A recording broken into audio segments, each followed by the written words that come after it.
Hello बच्चों, मैं प्रदीप कुमार। कक्षा 10 के विज्ञान में हमने लेसन नंबर 10 स्टार्ट किया था, प्रकाश का परावर्तन तथा अपवर्तन। उसमें हमने प्रकाश पढ़ा था, प्रकाश के गुण और प्रकाश का परावर्तन और दर्पणों से संबंधित कुछ महत्वपूर्ण परिभाषाएं। अब हम पढ़ेंगे दर्पणों के द्वारा प्रतिबिंब बनने के नियम। दर्पणों के द्वारा प्रतिबिंब बनने के नियम। वीडियो में अगर किसी को कोई भी दिक्कत है, कुछ भी कहीं से भी कुछ समझ में नहीं आ रहा है, तो वीडियो को रोक के आप वहीं से देख सकते हैं। कई बार देखें, एक बार समझ में नहीं आ रहा दूसरी बार देखें, दूसरी बार समझ में नहीं आ रहा तीसरी बार देखें। वीडियो को रोक के आप समझ सकते हैं अगर कहीं भी कोई प्रॉब्लम है। अगर वैसे भी कोई दिक्कत है तो नीचे कमेंट में बता दें।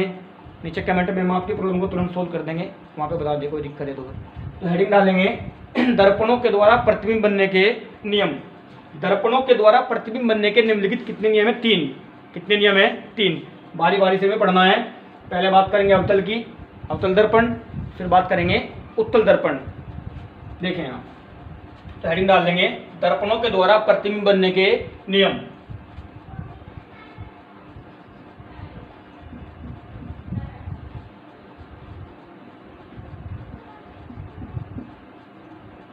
दर्पणों के द्वारा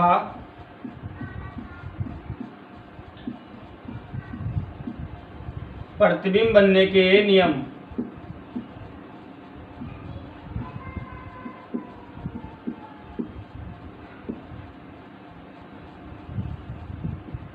हमने बताया कि दर्पणों के द्वारा प्रतिबिंब बनने के निम्नलिखित 3 नियम है।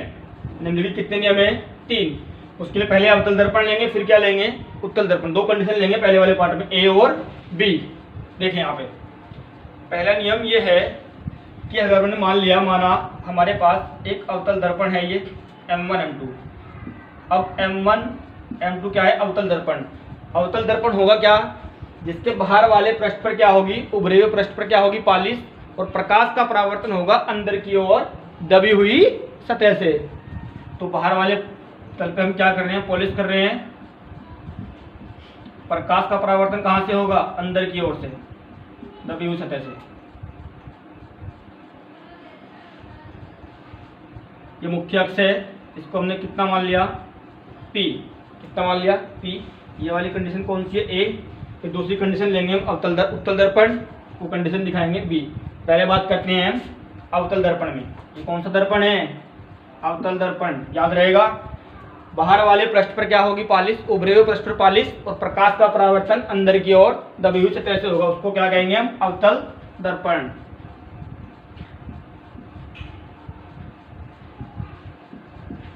यह अवतल दर्पण है।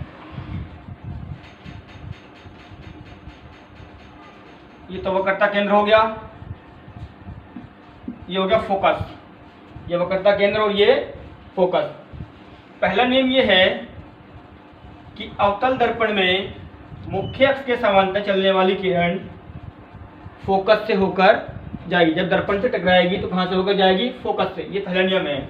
तो ये मुख्य अक्ष के समांतर रेखा है, आपतित किरण है। ये दर्पण से टकराने के पश्चात ये कहाँ से होकर जाएगी? फोकस से, अर्थात F से होकर जाएगी। ये कौन सा नियम है? ये पहला नियम है। अवतल दर्पण में मुख्य अक्ष के समांतर चलने वाली किरण दर्पण परावर्तन के पश्चात दर्पण के फोकस से होकर जाएगी। ये तो थी आपतित किरण। जाने वाली किरण को क्या कहेंगे? आपतित किरण। और टकराने के बाद वापस लौटने वाली किरण को क्या कहेंगे? परावर्तित किरण। ये आपतित किरण। और टकराने के पश्चात जो फोकस से होकर जाएगी वो क्या होगी? परावर्तित किरण। याद रहेगा बच्चों?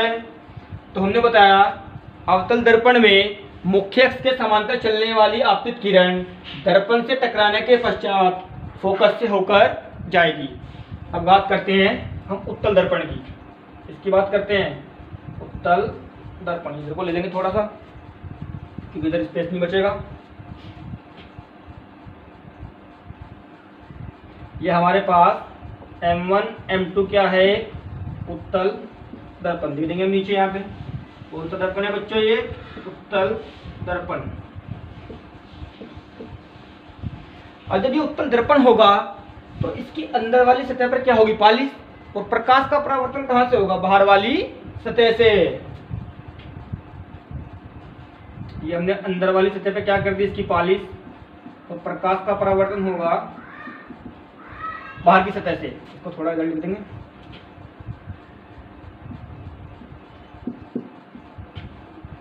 ये मुख्य अक्ष है, ये तो क्या है इसका फोकस, और ये क्या मान लिया हमने, इसका वक्रता केंद्र।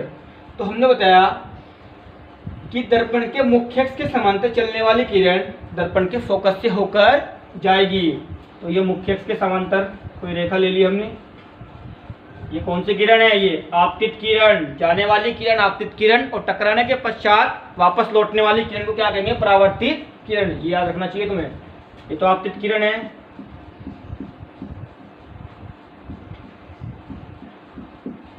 जब टकराएगी ये कौन सा दर्पण है, उत्तल दर्पण। तो कहां से होकर जाएगी, फोकस से। फोकस से ये जाती हुई प्रतीत होगी, जाने की नहीं लेकिन जाती हुई क्या होगी, प्रतीत। तो हम इसको ऐसे दिखा देंगे,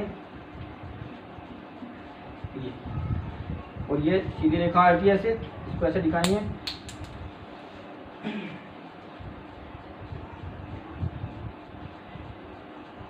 ये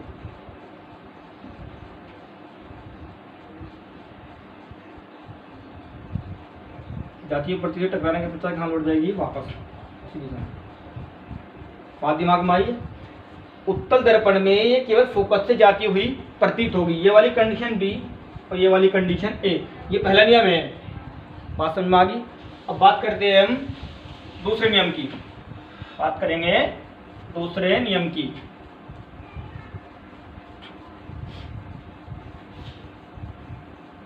ये वेरी इंटरेस्टिंग टॉपिक है और ये बोर्ड में प्रत्येक वर्ष 1 या 2 नंबर का एक कंडीशन इसमें से जरूर पूछता है, प्रत्येक वर्ष। देखें अब सेकंड कंडीशन, कंडीशन नंबर 2।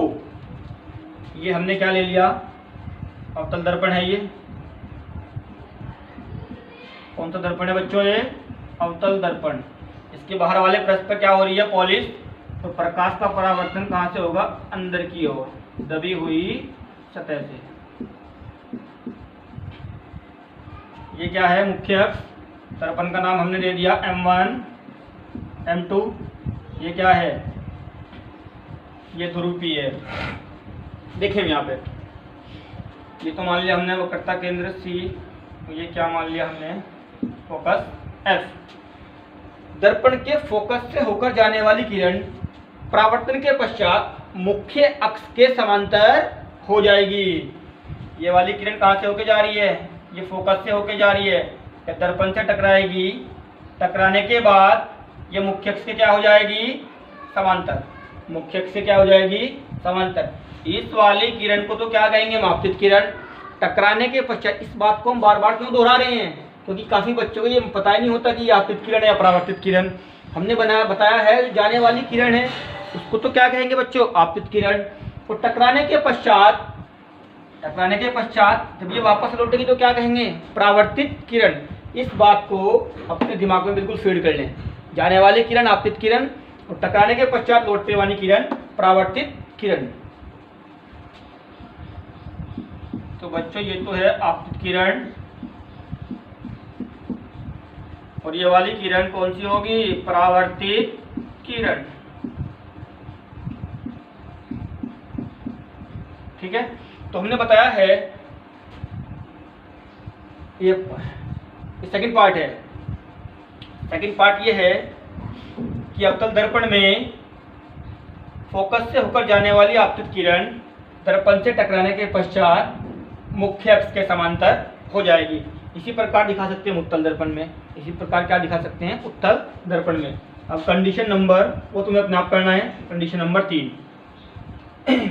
बात कर रहे हैं उत्तल दर्पण की, बात कर रहे हैं। M1 M2 मान लिया हमने, क्या ये अवतल दर्पण।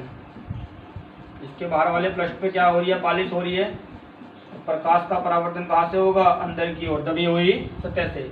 ये हमने क्या मान लिया, फोकस। ये ध्रुव मान लिया, ध्रुव P। ये क्या है, वक्रता केंद्र, और ये क्या है, इसका फोकस। दर्पण कौन सा है, ये अवतल दर्पण। दर्पण कौन सा है, अवतल दर्पण। देखिए यहाँ पे अभी हमने 2 पार्ट पढ़े हैं, इसका तीसरा नियम ये है, तो थोड़ा इधर बढ़ा लेंगे आगे तक हल्का सा। तीसरा नियम ये है कि दर्पण में वक्रता केंद्र से होकर जाने वाली किरण परावर्तन के पश्चात उसी दिशा में वापस लौट जाएगी। उसी दिशा में क्या लौट जाएगी? वापस। ये किरण थी, दर्पण से टकराई, लेकिन टकराने के बाद ये उसी दिशा में क्या लौट जाएगी? वापस। वापस लौट गई। तीसरा नियम है, अगर वक्रता केंद्र से किरण जा रही है तो टकराने के पश्चात, परावर्तन के पश्चात उसी दिशा में क्या लौट जाएगी? वापस। ये तो तीसरा नियम है। दूसरा नियम ये है कि दर्पण के फोकस से होकर जाने वाली किरण परावर्तन के पश्चात मुख्य अक्ष के क्या हो जाएगी? समांतर। पहला नियम, दर्पण में मुख्य अक्ष के समांतर चलने वाली किरण परावर्तन के पश्चात फोकस से होकर जाएगी। फोकस से होकर जाएगी। ये कौन सा नियम है? ये नियम है नंबर 1, ये नंबर 2 और ये नंबर 3। इसके बाद बात करेंगे हम, नोट कर लिया ये? चलिए आगे चलते हैं। ये तो हमने पढ़ा दर्पणों के द्वारा प्रतिबिंब बनने के नियम। अब हम पहले तो बात करेंगे अवतल दर्पण की और उसके बाद बात करेंगे उत्तल दर्पण की। अवतल दर्पण के द्वारा प्रतिबिंब बनने के निम्नलिखित 6 स्थितियां हैं। कितनी स्थितियां हैं? 6। पहले हम वस्तु को रखेंगे अनंत पर, फिर वक्रता केंद्र पर, ध्रुव पर, दर्पण वक्रता केंद्र और ध्रुव के बीच, अनंत और वक्रता केंद्र के बीच, फोकस और ध्रुव के बीच। तो हमने बताया कि अवतल दर्पण के द्वारा कितनी स्थितियां हैं? 6 स्थितियां। वो 6 स्थितियां भी वेरी वेरी इंपॉर्टेंट हैं। उनको भी आपके दिमाग में क्या होना चाहिए? बिल्कुल कंप्यूटर की तरह फीड। ठीक है। पहली स्थिति पढ़ेंगे हम, जब वस्तु कहाँ पे रखी हो? अनंत पर, फिर अनंत और वक्रता केंद्र के बीच। इसकी हम आपको ऐसी ट्रिक बता देंगे, शायद ये आपको किसी ने बताई हो पहले। इसकी ट्रिक हमारे पास बहुत अच्छी ट्रिक है, वो हम ट्रिक आपको बताएंगे। देखते हैं इधर।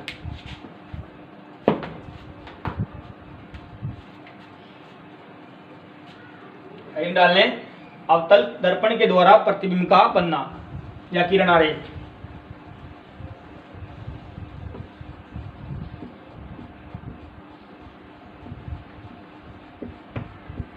अवतल दर्पण द्वारा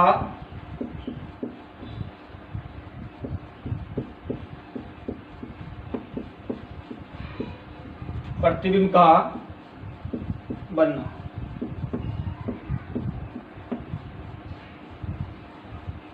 हमने बताया कि अवतल दर्पण के द्वारा प्रतिबिंब बनने की निम्नलिखित कितनी स्थितियां हैं?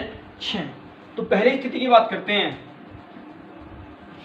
चलिए पहले थोड़ा सा इसे समझें। देखिए इधर, इसको हम रफ में बना लेंगे, इसकी बात बाद में करते हैं। हमारे पास कौन सा दर्पण है? अवतल दर्पण। ये अवतल दर्पण है, इसका नाम हमने मान लिया क्या है? M1 M2। इसके बाहर वाले पृष्ठ पर क्या हो रही है? पॉलिश। बाहर वाले पृष्ठ पर पॉलिश है, ये हमने काफी बार बता दिया है।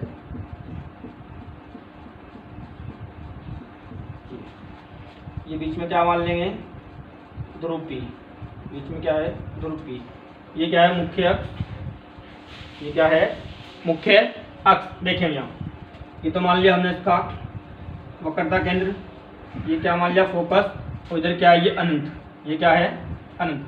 तो कोई वस्तु ये मान के चल रहे हैं अभी कहाँ पे रखी है? अनंत पर। अभी बात कर रहे हैं ऐसी, तो इसको तो मान लेंगे हम 1। ये मान लिया हमने 2 3 4 5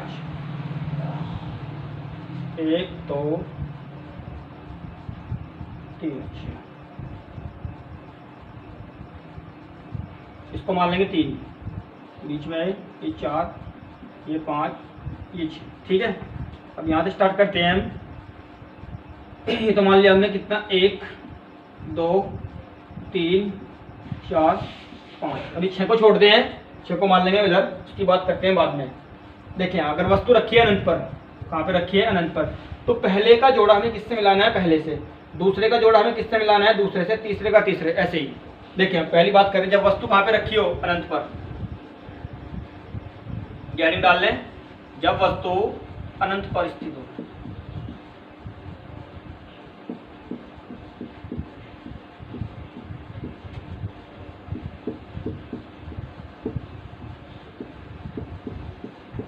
देखें आप, जब वस्तु कहां पर है, अनंत पर, तो ये हमने कौन सा दर्पण लिया, ये अवतल दर्पण है, नाम वही दे देंगे M1 M2।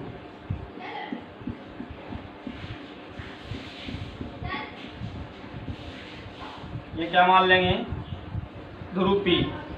ये क्या है, ध्रुव P। दर्पण हमने बताया कौन सा है, अवतल दर्पण। दर्पण कौन सा है, अवतल दर्पण। यहाँ तो हमने क्या मान लिया, वक्रता केंद्र। यहाँ पे क्या मान लिया, फोकस। देखिए यहाँ पे तो हमने बताया है, अगर वस्तु हमारे पास कहाँ रखी है, अनंत पर ये वस्तु रखी है, हमने वस्तु का नाम दे दिया AB। वस्तु का नाम AB देंगे हम, और प्रतिबिंब जब बनेगा प्रतिबिंब को लिखेंगे A', B'। याद रखें, जब वस्तु है तो वस्तु को तो लिखेंगे हम किससे, AB से, लेकिन जब प्रतिबिंब बनेगा तो क्या लिखेंगे, A', B'। देखें बच्चों इधर, ये वस्तु रखी है अनंत पर। तो जब वस्तु अनंत पर है तो हमने भी 3 नियम पढ़ाए आपको।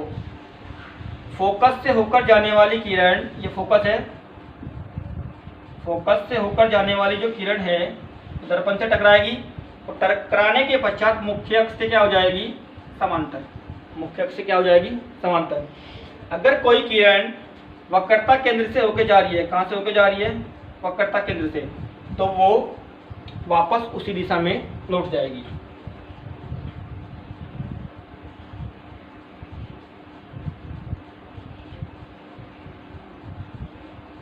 ये जा रही है, लेकिन ये उसी दिशा में क्या लौट जाएगी, वापस। तो ये दोनों किरणें कहाँ पे काट रही हैं, यहाँ पे काट रही है, तो यहाँ पे क्या बनेगा, इसका प्रतिबिंब। यहाँ पे क्या बनेगा, प्रतिबिंब। और प्रतिबिंब का नाम क्या देंगे हम, A', B'। देखें यहाँ पे ये वस्तु रखी थी ऊपर की तरफ, लेकिन प्रतिबिंब कहाँ बन रहा है, नीचे की तरफ। आपको याद रखना है, अगर प्रतिबिंब बन रहा है उल्टा, प्रतिबिंब बन रहा है उल्टा, तो प्रतिबिंब होगा वास्तविक, क्या होगा, वास्तविक। और कैसा बन रहा है, उल्टा, वास्तविक उल्टा। और जो प्रतिबिंब बनेगा ये बनेगा बिंदु के आकार का, बहुत ही छोटा, जिसको हम देख नहीं सकते, बिंदु के आकार का, हल्का सा ऐसे। बात समझ में आई, वास्तविक उल्टा और बिंदु के आकार का। पहली कंडीशन है ये। बात करते हैं हम दूसरी कंडीशन की, बात करते हैं दूसरी कंडीशन की। देखें यहाँ, जब वस्तु अनंत और, जब वस्तु कहाँ रखी हो, ये तो था अनंत, और ये क्या था, वक्रता केंद्र। अनंत और वक्रता केंद्र के बीच रखी हो। Condition number 2। ये टॉपिक बहुत इंटरेस्टिंग है, अगर ये आपकी समझ में आ जाए तो 2 नंबर आपके पक्के हैं, कंफर्म है 2 नंबर। और आगे न्यूमेरिकल में इसका यूज होगा, कहाँ पे चिन्ह प्लस का लेना है, उत्तल दर्पण है तो प्लस का लेना है, उत्तल है तो माइनस का लेना है, कैसे करना है, उसके लिए चिन्ह परिपाटी और दर्पणों के द्वारा प्रतिबिंब बनने का नियम, ये तुम्हारे बिल्कुल पक्का आना चाहिए तुम्हारे पे, ठीक है। तो जब वस्तु अनंत और सी के बीच, सी का मतलब वक्रता केंद्र, centre of curvature,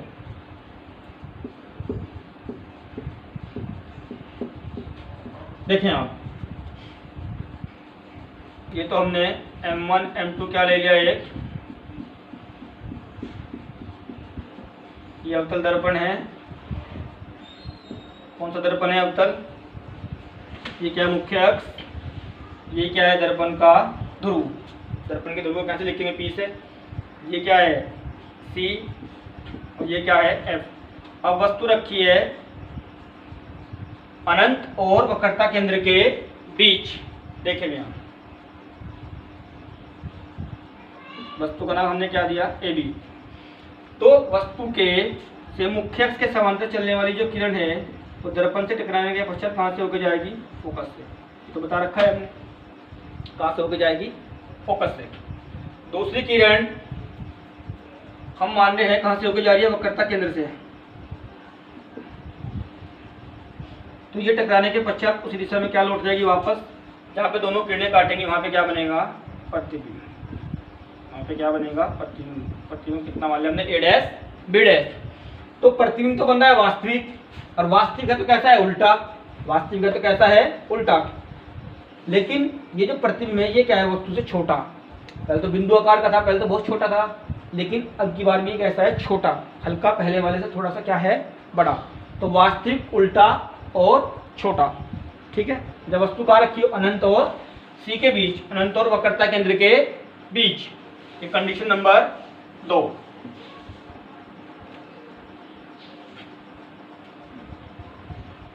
condition number 3, जब वस्तु अनंत पर, इस पर वक्रता केंद्र पर रखी हो, सी पर।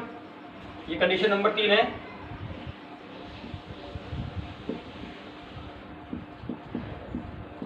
जब वस्तु सी पर हो, जब वस्तु वक्रता केंद्र पर होगी तो प्रतिबिंब वक्रता केंद्र पर ही बनेगा, वस्तु के बराबर, लेकिन वास्तविक और उल्टा। वस्तु के बराबर साइज में वस्तु के आकार का होगा, लेकिन प्रकृति कैसी होगी, वास्तविक और उल्टा। ये याद रखना है आपको। देखें यहाँ, ये दर्पण M1 M2, ये हमने मान लिया ध्रुवी, ये मुख्य अक्ष,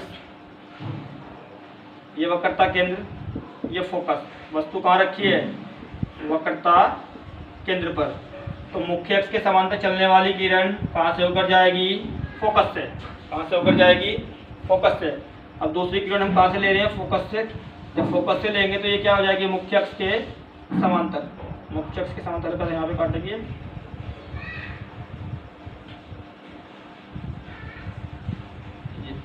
तो प्रतिबिंब बनेगा ये, लेकिन प्रतिबिंब बनेगा A' B'। देखो साई में तो वस्तु के आकार का है, वस्तु के बराबर है, लेकिन वास्तविक और उल्टा, वास्तविक और उल्टा। ये कंडीशन नंबर 3।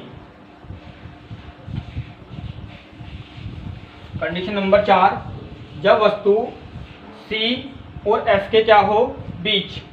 C का मतलब वक्रता केंद्र और F क्या है, फोकस। फोकस और वक्रता केंद्र के बीच। Condition number 4।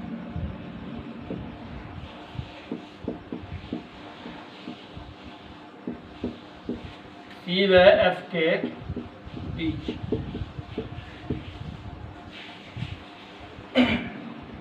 देखें यहाँ, यह अवतल दर्पण है M1 M2। इस तल पर क्या हो रही है, पॉलिश। ये क्या मान लिया हमने, इसका ध्रुवी, ये मुख्य अक्ष, ये C, और ये क्या मान लिया हमने, F। ये क्या मान लिया हमने, F। अब वस्तु रखी है C के और F के बीच, यहाँ पे रखी है। ये हो गया AB। क्या हो गया, AB। तो वस्तु से मुख्य अक्ष के समांतर चलने वाली किरण कहाँ से होकर जाएगी, फोकस से। कहाँ से होकर जाएगी, फोकस से। और दूसरी किरण कहाँ से होकर जाएगी, ये होकर जाएगी, कंडीशन नंबर 4 है। तो प्रतिबिंब बनेगा C और F के बीच। हाँ देखें यहाँ,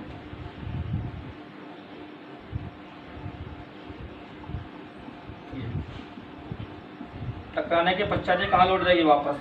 कहाँ लौट जाएगी, वापस। तो प्रतिबिंब बनेगा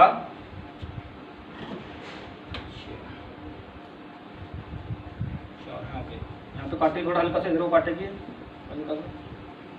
तो प्रतिबिंब बनेगा यहाँ पे। प्रतिबिंब बनेगा वास्तविक और उल्टा, लेकिन वस्तु से क्या होगा, बड़ा। वस्तु से क्या होगा, बड़ा। याद रखना है आपको, वास्तविक उल्टा, वस्तु से बड़ा। कंडीशन नंबर 4, जब वस्तु कहाँ रखी हो, फोकस पर। कंडीशन नंबर 4, जब वस्तु फोकस पर हो, जब वस्तु F पर हो। F का मतलब फोकस ही है। देखें यहाँ, जब वस्तु फोकस पर होगी तो प्रतिबिंब कहाँ मिलेगा, अनंत पर। ये याद रखना है आपको। M1 M2।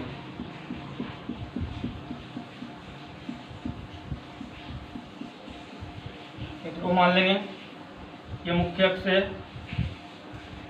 ये हमने कितना मान लिया, C। ये कितना है, वस्तु कहाँ रखी है, फोकस पर रखी है। वस्तु का नाम हमने क्या दिया, AB। मुख्य अक्ष के समांतर चलने वाली किरण कहाँ से होकर जाएगी, फोकस से होकर जाएगी। थोड़ा देर को यहाँ से होकर जाएगी, ठीक है। दूसरी किरण कहाँ से होकर जाएगी, वक्रता केंद्र से, लेकिन वक्रता केंद्र से टकराने के पश्चात वापस लौट जाएगी उसी दिशा में, कैसे होकर जाएगी। और ये दोनों किरणें, ये तो ऐसे जाएगी वक्रता केंद्र से होकर, ये ऐसे जाएगी, लेकिन दोनों किरणें कहीं पे मिलने ही नहीं, मिलेंगी कहाँ पे जाके, अनंत पर जाकर मिलेंगी। तो प्रतिबिंब तो बनेगा इसका अनंत पर, लेकिन कैसा होगा, प्रतिबिंब दर्पण के क्या बनेगा, नीचे की तरफ, मुख्य अक्ष के नीचे की तरफ, वास्तविक और उल्टा, वास्तविक और उल्टा। अब कंडीशन नंबर लास्ट बचती है 6, जब वस्तु कहाँ पर रखी हो, फोकस और ध्रुव के बीच, ये इंपोर्टेंट है। ये वाली कंडीशन क्या है, इंपोर्टेंट। एक तो ये वाली कंडीशन, कंडीशन नंबर 6 और कंडीशन नंबर 3, ये दोनों इंपोर्टेंट हैं। जब वस्तु फोकस व ध्रुव के बीच हो, जब वस्तु ध्रुव व फोकस के बीच हो, देखो दर्पण, ये अवतल दर्पण M1 M2, इस वाले तल पर क्या हो रही है, पॉलिश। ये हमने क्या मान लिया, ध्रुव P, ये क्या मान लिया, ध्रुव P। ये तो क्या है, वक्रता केंद्र, और ये क्या है, फोकस। अब वस्तु रखी है P के और F के बीच, ये मान लिया हमने यहाँ पे, यहाँ रखी है वस्तु, ये A, ये B। तो टकराने के पश्चात कहाँ से होकर जाएंगी, फोकस से होकर जाएंगी, ठीक है। दूसरी किरण कहाँ से होकर जाएगी, वक्रता केंद्र से होकर जाएगी ऐसे।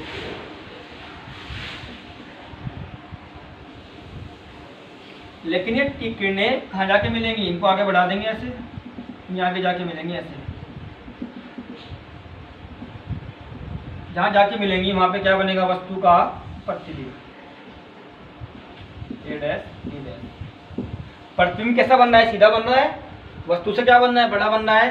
जब सीधा प्रतिबिंब होगा तो प्रतिबिंब कैसा होगा, आभासी, कैसा होगा, आभासी, आभासी और सीधा, आभासी और सीधा। और वस्तु से कैसा होगा, बड़ा, आवर्धित, कैसा होगा, बड़ा। तो याद रखना कंडीशन नंबर 6 में, जब वस्तु ध्रुव और फोकस के क्या रखे हो बीच, फोकस और ध्रुव के क्या रखे हो बीच, तो प्रतिबिंब बनेगा आभासी और सीधा, वस्तु से बड़ा। तो ये 6 कंडीशन थी जो हमने आपको बताई। ये वेरी वेरी इंपॉर्टेंट कंडीशन है, 6 की 6 में से 1 या 2 कंडीशन आई बार बोर्ड में आती है बच्चों, तो इनको आप कर लेना। वीडियो में कुछ भी समझ ना आए तो वीडियो को 1 बार देखो, 2 बार देखो, रोको कितनी बार देखो, जब तक समझ ना आए, जब तक आप देखते रहिए। हमारे चैनल को सब्सक्राइब करें।